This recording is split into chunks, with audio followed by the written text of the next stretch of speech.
Halo sahabat Wirid, hari ini Selasa 17 Agustus 2021. Kami dari tim Wirid mengucapkan Dirgahayu Republik Indonesia yang ke-76. Hari ini Injil dan Renungan oleh Romo John Laba SDB dari Komunitas Salesian Santo Don Bosco Tiga Raksa Tangerang yang didukung dalam bacaan-bacaan liturgi yang akan dibacakan oleh Sandra Rita dari Kuta Bali. Mazmur tanggapan akan dinyanyikan oleh Ima Gonzales dari Denpasar, Bali. Setelah bacaan Injil, mari kita bersama-sama berdoa bersama Paus Fransiskus untuk pemulihan dunia dari pandemi COVID-19. Selamat mendengarkan.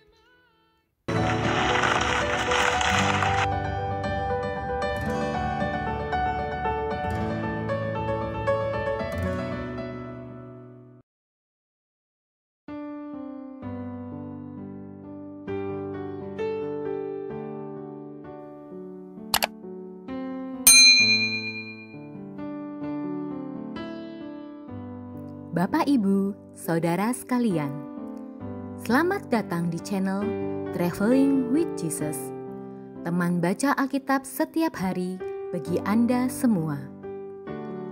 Bacaan kami ambil dari kalender liturgi Katolik. Mulai sekarang, Anda bisa mengakses bacaan yang kami bacakan dalam bahasa Indonesia, Inggris, dan Italia.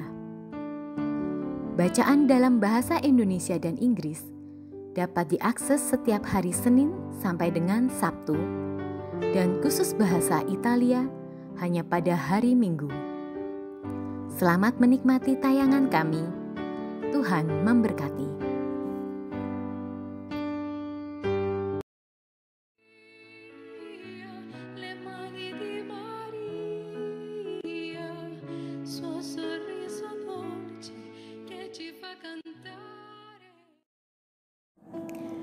Peringatan orang kudus hari ini adalah Santa Beatrix da Silva de Meneses, pendiri Biara Susteran OIC atau Ordo Immaculate Conceptionis di Beatrix da Silva Meneses. Santa Beatrix da Silva de Meneses semula diduga lahir di koloni Portugis di Ceuta, Maroko, Afrika Utara, di mana ayahnya pernah bertugas sebagai pejabat militer. Namun, penelitian modern telah menetapkan bahwa Santa Beatrix pada kenyataannya lahir pada tahun 1424 di Kastil Campo Maior, Alentejo, Portugal. Ayahnya adalah Rui Gomes da Silva, gubernur pertama Campo Maior setelah Reconquista atau pembebasan semenanjung Liberia, Spanyol, dan Portugal dari pendudukan bangsa Moor. Dan ibunya bernama Isabella de Meneses, putri dari Dom Pedro de Meneses, gubernur pertama Villarreal setelah Reconquista. Salah seorang saudara Beatrix kelak juga menjadi seorang kudus, yaitu Beato Amadeus dari Portugal. Putri Beatrix dibesarkan di Kastil Pangeran João Condestable de Portugal yang ketiga. Pada tahun 1447, Beatrix menemani putri Pangeran João yang bernama Isabella. Ia berangkat ke kastil untuk menikah dengan Raja João kedua de Kastil. Pernikahan ini menjadikan putri Isabella sebagai Ratu Kastil dan Leon. Beatrix menjadi seorang pendamping dan sahabat karib Ratu Isabella. Namun, kecantikan putri Beatrix yang luar biasa membangkitkan rasa cemburu dalam hati sang ratu. Dengan berbagai tuduhan palsu, ia menjebloskan Beatrix ke dalam penjara. Selama pertahanan ini, Beatrix mengalami penampakan dari Bunda Maria yang memintanya untuk mendirikan sebuah ordo religius yang khusus menghormati Bunda Maria Immaculata. Berkat campur tangan yang nyata dari Bunda Maria, Beatrix dibebaskan dari segala tuduhan dan namanya dipulihkan dengan kehormatan yang besar. Setelah bebas dari tahanan, Beatrix meninggalkan istana kastil dan mengungsi ke sebuah biara susteran Dominikan di Toledo. Ia tinggal dalam biara ini selama 30 tahun, namun tetap menjadi seorang selibat awam. Ia bukan seorang biarawati, namun demikian ia menjadi contoh kesempurnaan kehidupan rohani. Selangkah demi selangkah, ia merintis jalan untuk mendirikan sebuah tarekat religius baru sesuai permintaan Bunda Maria kepadanya. Pada tahun 1489, Beatrix bersama dengan ke-12 orang teman yang memiliki semangat yang sama pindah ke sebuah istana kecil di Toledo yang dihadiahkan oleh Ratu Isabel. Ratu yang telah menyesali segala perbuatannya kepada Beatrix kini beralih menjadi seorang pendukung Beatrix yang setia. Atas izin dari Paus Innocentius ke-8, Beatrix menulis anggaran dasar dari tarekat susteran yang akan didirikannya dengan mengadopsi regula ordo kedua Sistersian. Ia juga mendesain pakaian seragam bagi para biarawati sesuai pesan Bunda Maria saat menampakkan diri kepadanya.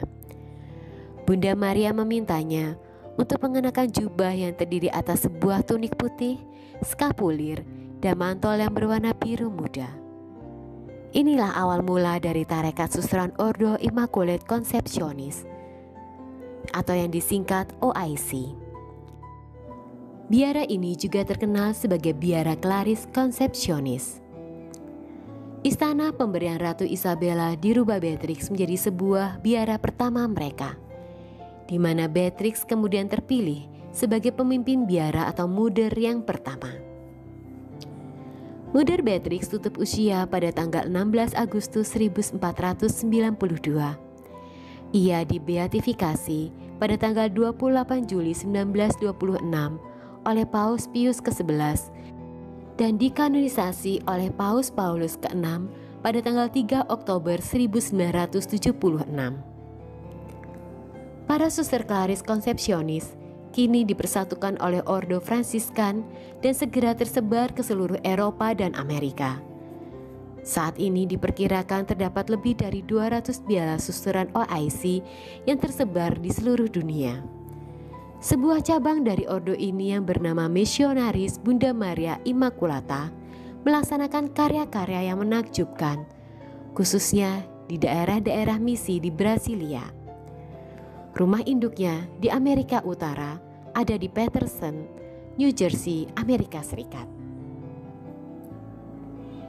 Arti nama Beatrix kemungkinan berasal dari kata Latin viatrix atau maskulin atau viator yang berarti pengunjung atau pengembara.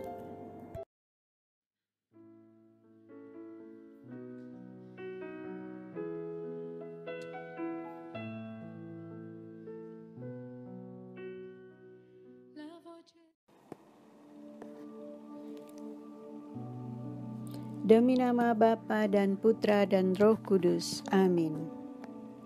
Datanglah ya Roh Kudus, datanglah dengan kekuatan hati Santa Perawan Maria yang tidak bernoda mempelaimu yang terkasih. Datanglah, bimbinglah kami, hiburlah kami. Katakan pada kami apa yang harus kami lakukan, dan bantulah kami memahami kehendak Tuhan dalam hidup kami melalui firman-firman yang kami dengar hari ini. Amin.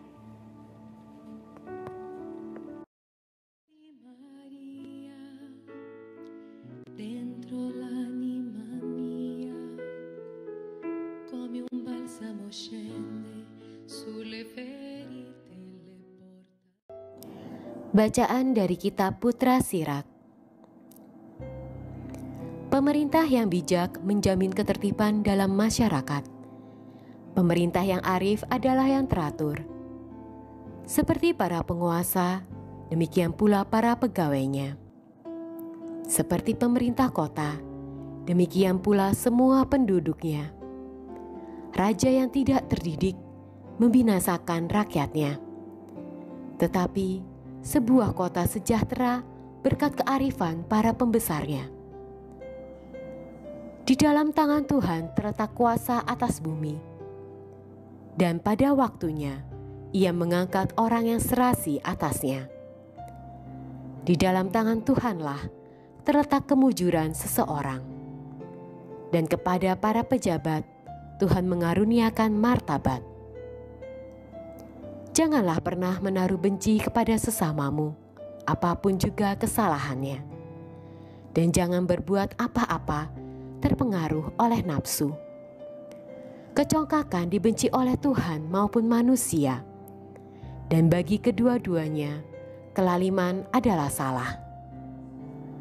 Pemerintahan beralih dari bangsa yang satu ke bangsa yang lain, akibat kelaliman, kekerasan, dan uang.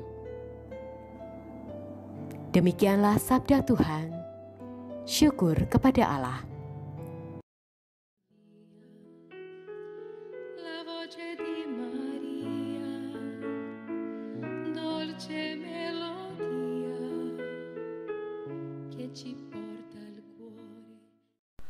Kamu dipanggil untuk kemerdekaan, maka abdilah satu sama lain dalam cinta kasih. Ya Tuhan, aku hendak menyanyikan kasih setia dan hukum-Mu. Aku hendak hidup tanpa celah. Aku hendak hidup dengan suci dalam rumahku. Hal-hal yang jahat akan ku perhatikan.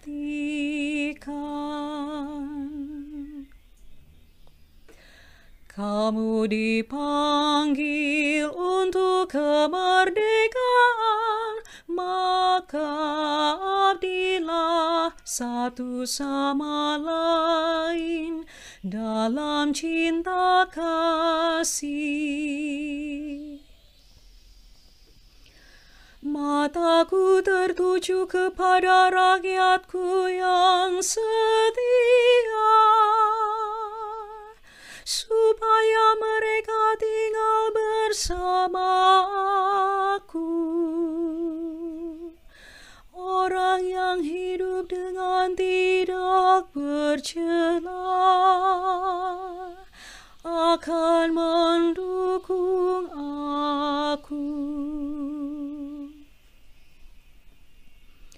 Kamu dipanggil untuk kemerdekaan, maka abdilah satu sama lain dalam cinta kasih.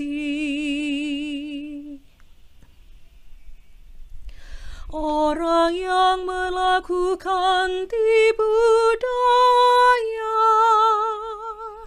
tidak akan diam dalam rumahku. Orang yang berbicara dusta tidak bertahan di bawah pandanganku.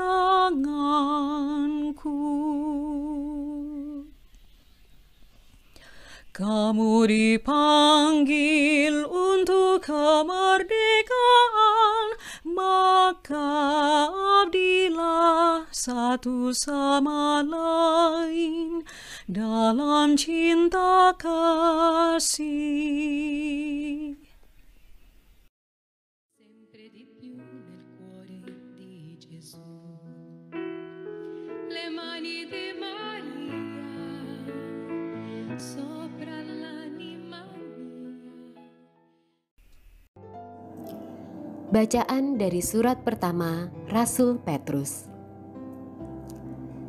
Saudara-saudaraku yang terkasih, demi Allah, tunduklah kepada semua lembaga manusia, baik kepada raja sebagai pemegang kekuasaan tertinggi, maupun kepada wali-wali yang ditetapkannya, untuk menghukum orang-orang yang berbuat jahat dan mengganjar orang-orang yang berbuat baik.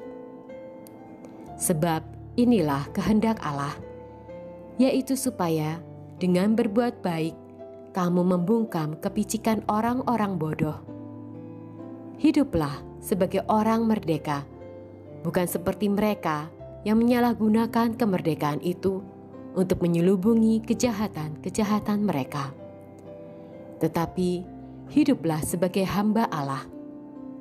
Hormatilah semua orang, kasihilah saudara-saudaramu, takutlah akan Allah, hormatilah Raja. Demikianlah sabda Tuhan. Syukur kepada Allah. Santa benedizione, la sua protezione per la vita mia, la voce di Maria, le mani. Alleluia, alleluia, alleluia, alleluia, alleluia, alleluia.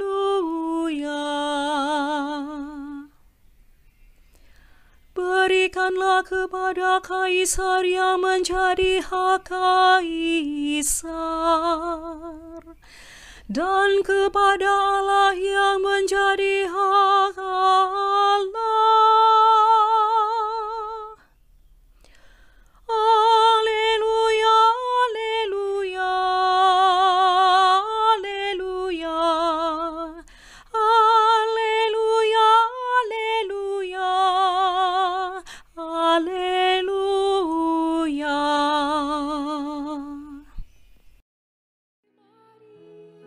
Maria, suo sorriso dolce che ci fa cantare, sei la mamma. Saudari dan saudara, juga rekan-rekan pembaca firman dan berjalan bersama Yesus yang saya kasihi. Hari ini hari raya kemerdekaan Republik Indonesia yang ke-76. Saya Romo John Laba STB dari komunitas Salesian Don Bosco Tiga Raksa akan hadir bersama-sama kalian semua untuk membaca dan merenungkan Injil Matius bab 22 ayat 15 sampai 21. Mari kita membaca dan mendengarkannya bersama-sama. Tuhan bersamamu dan bersama rohmu. Inilah Injil suci menurut Matius. Dimuliakanlah Tuhan. Kemudian pergilah orang-orang Farisi. Mereka berunding bagaimana mereka dapat menjerat Yesus dengan suatu pertanyaan. Mereka menyuruh murid-murid mereka bersama-sama orang-orang Herodian untuk bertanya kepadanya, "Guru, kami tahu Engkau adalah seorang yang jujur dan dengan jujur mengajarkan jalan Allah, dan Engkau tidak takut kepada siapapun juga, sebab Engkau tidak mencari muka. Katakanlah kepada kami pendapatmu. Apakah diperbolehkan membayar pajak kepada Kaisar atau tidak?" Tetapi Yesus mengetahui kejahatan hati mereka, lalu berkata, "Mengapa kamu mencobai aku, hai orang-orang munafik? Tunjukkanlah kepadaku mata uang untuk pajak itu." Mereka membawa suatu dinar kepadanya. Maka ia bertanya kepada mereka, "Gambar dan tulisan siapakah ini?" Jawab mereka, "Gambar dan tulisan Kaisar." Lalu kata Yesus kepada mereka, "Berikanlah kepada Kaisar apa yang wajib kamu berikan kepada Kaisar, dan kepada Allah apa yang wajib kamu berikan kepada Allah." Demikianlah sabda Tuhan. Terpujilah Kristus. Saudari dan saudara, rekan-rekan pembaca firman dan berjalan bersama Yesus yang saya kasihi, judul renungan hari ini adalah Saya NKRI, Saya Indonesia, Yes. Kompas Online tertanggal 18 Maret 2021 yang lalu melaporkan sebuah berita menarik berjudul Saya NKRI, Saya Indonesia. Perkataan ini diucapkan oleh Noak Orarei yang datang dengan didampingi oleh ibu, istri, dan kerabatnya di Polres Kepulauan Yapen pada hari Rabu tanggal 17 Maret 2021. Noak ini dikenal sebagai salah seorang pemimpin kelompok kriminal bersenjata KKB di wilayah distrik Kosiwo, Kabupaten Kepulauan Yapen, Provinsi Papua. Tentu saja cuplikan berita ini menjadi viral saat itu karena Noak Orarei ini mengucapkan janjinya dengan mencium bendera merah putih. Dari seorang pemberontak KKB menjadi seorang yang bertobat untuk setia pada NKRI. Di sini kita melihat ada nilai-nilai rohani sekaligus nilai tanggung jawab sebagai seorang warga negara Kesatuan Republik Indonesia. Seorang pribadi yang merdeka pasti memiliki rasa tanggung jawab dan sense of belonging atau rasa memiliki NKRI. Dengan demikian saya NKRI, saya Indonesia Yes, bukan hanya sebuah slogan atau hanya sebuah lip service saja, tetapi sungguh nyata di dalam hidup setiap warga negara. Saya mengingat Presiden pertama Republik Indonesia, Bung Karno. Ia pernah berkata begini, "Ketahuilah bahwa kemerdekaan barulah sempurna bila mana bukan saja dari politik kita merdeka, dan bukan saja ekonomi kita merdeka, tetapi di dalam hati pun kita merdeka." Hari ini kita memperingati hari ulang tahun kemerdekaan Republik Indonesia yang ke-76. Maka menjadi pertanyaan bagi kita adalah, apakah kita sungguh-sungguh memiliki kemerdekaan yang sempurna? Bung Karno dengan tegas mengatakan, kemerdekaan kita itu sempurna bukan hanya merdeka secara politik, bukan hanya merdeka secara ekonomis, tetapi juga kita memiliki hati yang merdeka. Hati selalu menunjuk pada eksistensi dan jati diri kita sebagai pribadi yang merdeka dan berdaulat. Bacaan Injil yang barusan kita dengar tadi sangatlah menarik untuk kita renungkan bersama. Orang-orang Farisi berpikir bahwa mereka adalah orang-orang merdeka yang datang dan mau mencobai Tuhan Yesus melalui para murid dan juga kaum Herodian.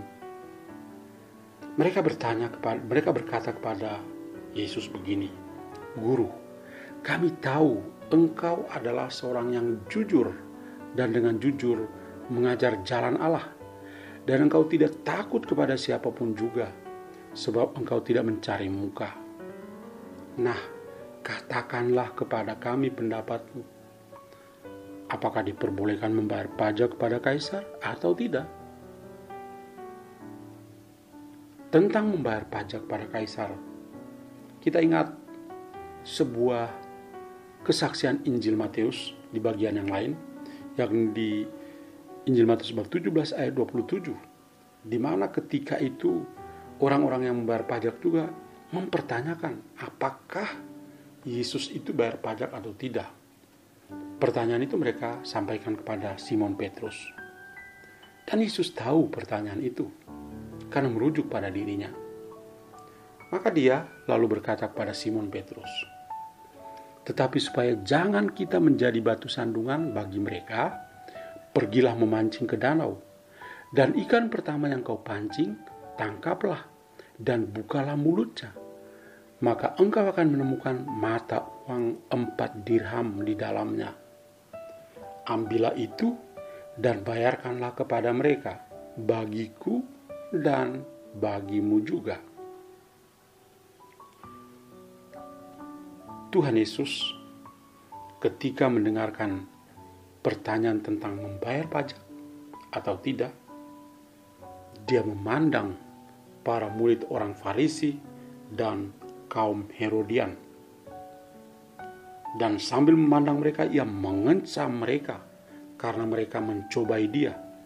Sehingga saat itu juga dia meminta 1 mata uang yang mereka miliki. Mereka pun memberinya 1 mata uang, dan sambil memegangnya ia bertanya kepada mereka, "Gambar dan tulisan siapakah ini?" Mereka menjawabnya bahwa gambar dan tulisan Kaisar. Yesus lalu mengatakan kepada mereka, "Kalau begitu berikanlah kepada Kaisar apa yang wajib kamu berikan kepada Kaisar, dan kepada Allah apa yang wajib kamu berikan kepada Allah." Nah, perkataan Yesus ini sekaligus menguatkan mereka untuk tetap memiliki rasa tanggung jawab sebagai warga negara dan juga sebagai ciptaan Tuhan. Perkataan yang pertama, berikanlah kepada Kaisar apa yang menjadi hak Kaisar. Tuhan Yesus hendak mengatakan tentang situasi hidup yang konkret di dunia ini. Kita tinggal dalam satu negara.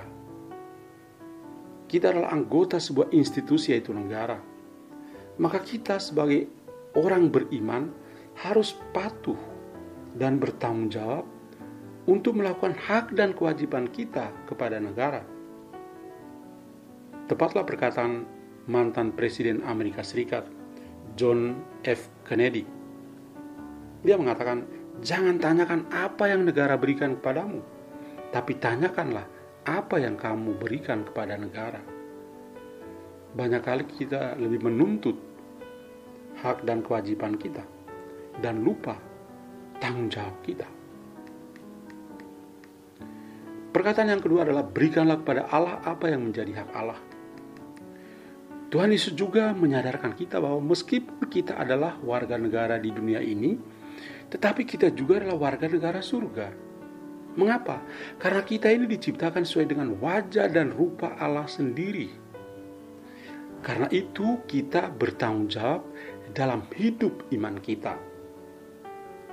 Santo Paulus mengatakan begini, "Karena kami tahu bahwa jika kemah tempat kediaman kita di bumi ini dibongkar, Allah telah menyediakan suatu tempat kediaman di surga bagi kita, suatu tempat kediaman yang kekal, yang tidak dibuat oleh tangan manusia." 2 Korintus bab 5 ayat 1.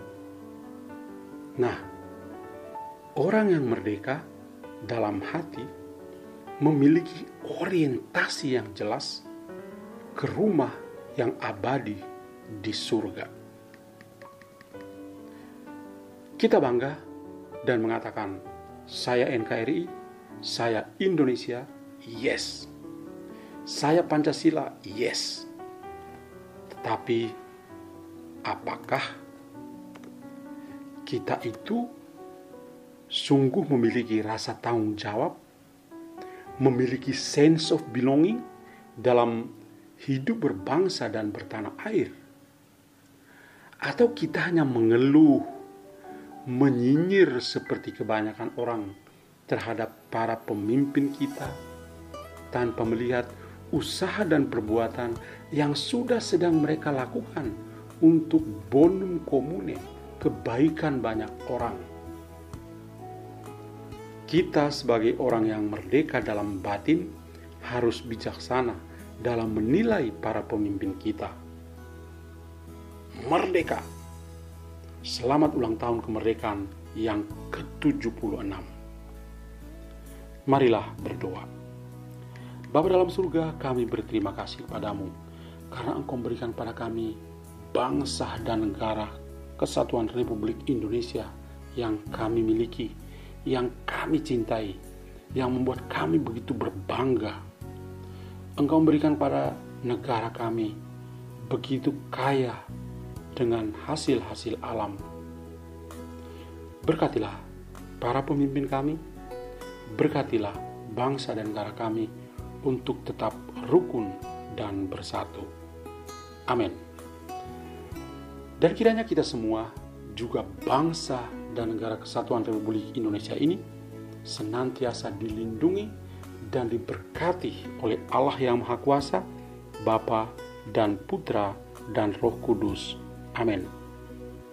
Tuhan memberkati kita semua.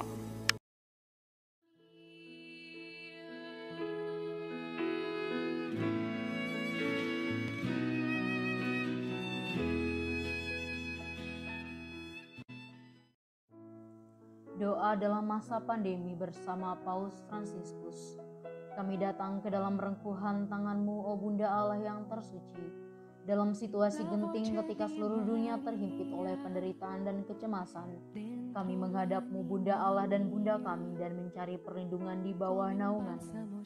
O Perawan Maria, di tengah pandemi ini arahkanlah pandangan-Mu yang penuh belas kasih kepada kami.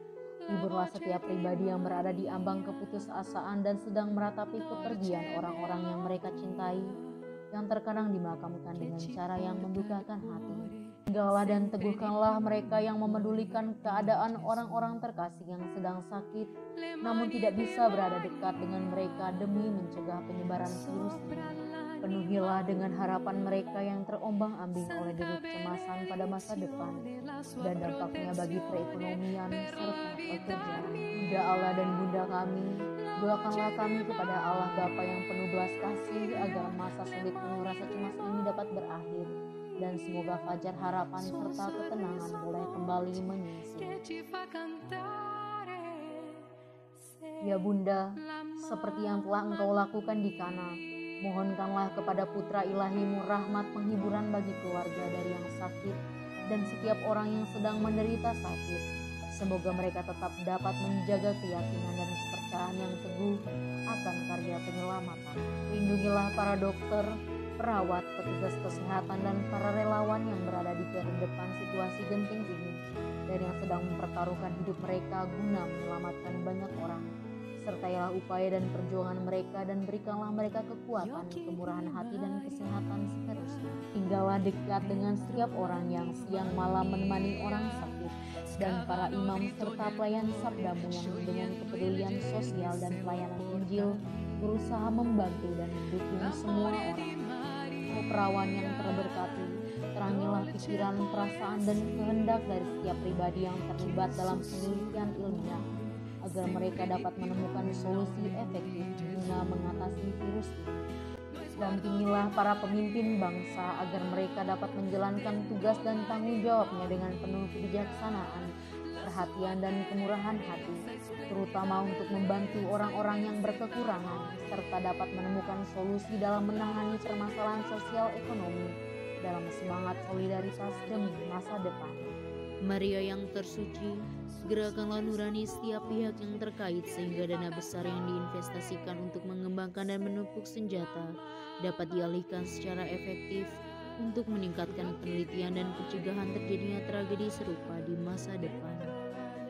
Bunda yang terkasih, tumbuhkanlah di dalam dunia ini rasa memiliki sebagai bagian dari suatu keluarga besar dalam sebuah kesadaran akan ikatan yang menyatukan kita, sehingga dengan semangat persaudaraan dan solidaritas kami bisa bahu-membahu mengatasi akar kemiskinan dan situasi penderitaan.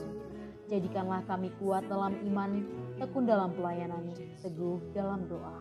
Bunda Maria, penghibur orang berduka, rangkulah semua anak-Mu dalam masa sulit ini, dan bawalah doa-doa kami pada Allah, agar Allah mengulurkan tangannya yang penuh kuasa untuk membebaskan umat-Nya dari situasi pandemi yang mengerikan ini, sehingga kehidupan bisa tenang dan pulih kembali. Kepadamu yang bersinar dalam perjalanan kami, sebagai tanda pengharapan dan keselamatan, kami mempercayakan diri dan harapan kami seutuhnya, ya Perawan Maria yang penuh kelembutan dan belas kasih. Amin. Salam Maria, penuh rahmat, Tuhan sertamu. Terpujilah engkau di antara wanita dan terpujilah buah tubuh-Mu Yesus. Santa Maria Bunda Allah, doakanlah kami yang berdosa ini sekarang dan waktu kami mati. Amin.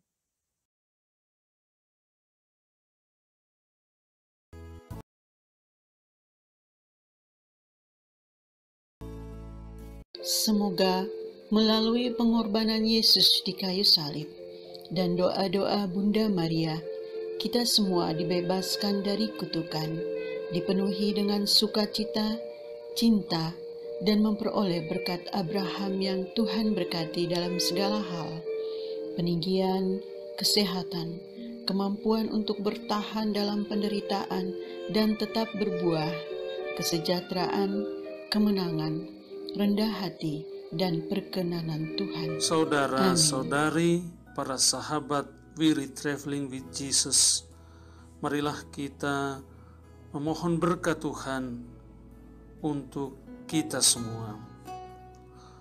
Tuhan sertamu dan sertamu juga. Semoga saudara-saudari, sanak keluargamu, usaha-usaha, pekerjaan-pekerjaan, kesehatan dan imanmu senantiasa dilindungi dan diberkati oleh Allah yang Maha Kuasa, Bapa, Putra, dan Roh Kudus. Semoga Tuhan selalu menyertai kita. Syukur kepada Allah. Amin.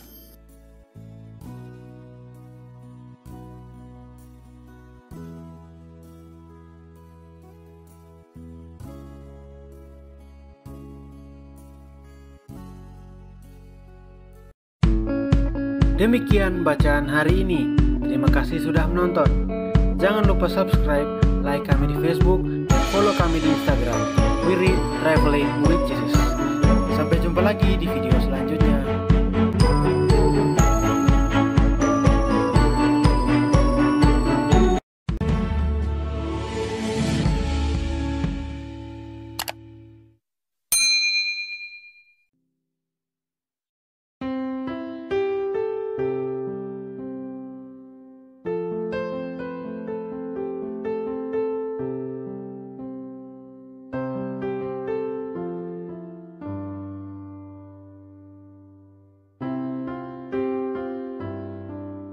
Bagi sahabat Wirid yang mempunyai kesaksian atau pengalaman hidup berjalan bersama Yesus, dapat mengirimkannya melalui audio, video, atau tulisan ke alamat email kami di wiridtravelingwithjesus@gmail.com.